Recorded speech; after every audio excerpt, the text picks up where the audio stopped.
नमस्कार, मेरा नाम प्रिंस मिश्रा है और आप एक न्यूज़ 24 देख रहे हैं। लोक जनशक्ति पार्टी रामविलास के सुप्रीमो जो हैं चिराग पासवान जब अपने आवास पर पहुंचते हैं तो मीडिया कर्मी से बात करते हुए उन्होंने कहा है कि जो पश्चिम बंगाल में जो घटना घटी है उन चीज़ों को लेकर जो ममता बनर्जी अभी जो ड्रामा कर रही है वो ड्रामा करने की ज़रूरत नहीं थी। जो जिसका मुखिया कमज़ोर हो ऐसे में इस तरीके का घटना होना लाजमी है। ऐसे में चिराग पासवान क्या कुछ कह रहे हैं, पहले उनके बयानों को सुनाते हैं। एक मुख्यमंत्री जो अपना राज्य नहीं संभाल पा रही हैं, और देखिए मैं कोई दोषारोपण नहीं करना चाहता, ये घटना इस तरीके की महिलाओं के साथ अगर किसी भी राज्य में होती है तो वो उतनी ही शर्मनाक है, उतनी ही चिंताजनक है।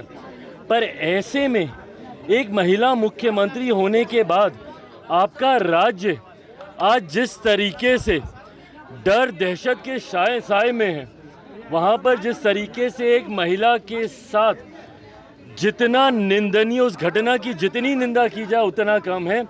इस तरीके की घटना घटती है और आप क्या कर रही हैं बदले में? आप दोषारोपण कर रही हैं, आप दूसरे राज्यों में देख रही हैं। अपने राज्य को आप संभालिए मुख्यमंत्री ममता बनर्जी जी। आपका राज्य अगर संभला रहेगा, बाकी राज्य अपने अपने राज्यों को देखेंगे। पर इस तरीके से बयान देना कि मेरा राज्य जलेगा तो बाकी राज्य भी जलेंगे, बिहार भी जलेगा, देश भी जलेगा, ये कैसी सोच है? क्या एक मुख्यमंत्री के पद पर बैठे हुए व्यक्ति को शोभा देता है कि वो हमारे देश के जलने की सोच रखें, हमारे देश के प्रदेशों को जलाने की सोच रखें? आपकी जिम्मेदारी आपके राज्य में शांति व्यवस्था स्थापित करने की है।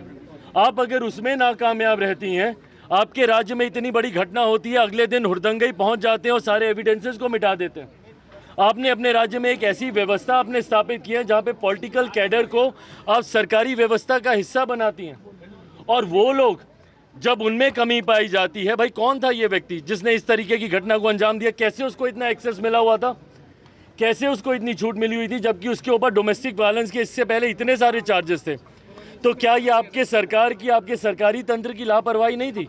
और उसके बाद इस तरीके से दोषारोपण करना और दूसरे राज्यों को इस तरीके से धमकी देना, क्या ये एक राज्य के मुख्यमंत्री को शोभा देता है? ये इनकी कमजोरी को दिखाता है, इनकी विफलता को दिखाता है। तो आपने चिराग पासवान को सुना, उनका साफ तौर पर यह कहना था जो पश्चिम बंगाल की घटना है उन पर जो है पश्चिम बंगाल की सरकार को इस्तीफा देना चाहिए था। ऐसे में अब कहा जा रहा है कि जो सुर चिराग पासवान का एनडीए के प्रति बदला बदला दिख रहा था, लेकिन अब जो है सुर से सुर मिलना प्रारंभ हो गया है, क्योंकि पशुपति पारस को बिहार में तवज्जो मिलना प्रारंभ हो गया, क्योंकि बीजेपी के प्रदेश अध्यक्ष ने भी जाकर उनसे मुलाकात की थी। उसके बाद जो है चिराग पासवान के महकमे में जो है हलचल मची थी। उसके बाद लगातार एनडीए के सुर में सुर मिलाकर जो है चिराग पासवान कह रहे हैं कि जो पश्चिम बंगाल की घटना है उन पर जो है लोगों को संज्ञान लेना चाहिए और पश्चिम बंगाल की जो सरकार है उनको इस्तीफा देना चाहिए और राष्ट्रपति शासन लगाना चाहिए, क्योंकि ममता बनर्जी से जो सरकार है वो चल नहीं रही है। ऐसे में आप लोगों की क्या प्रतिक्रिया होती है कमेंट बॉक्स में जरूर बताइएगा।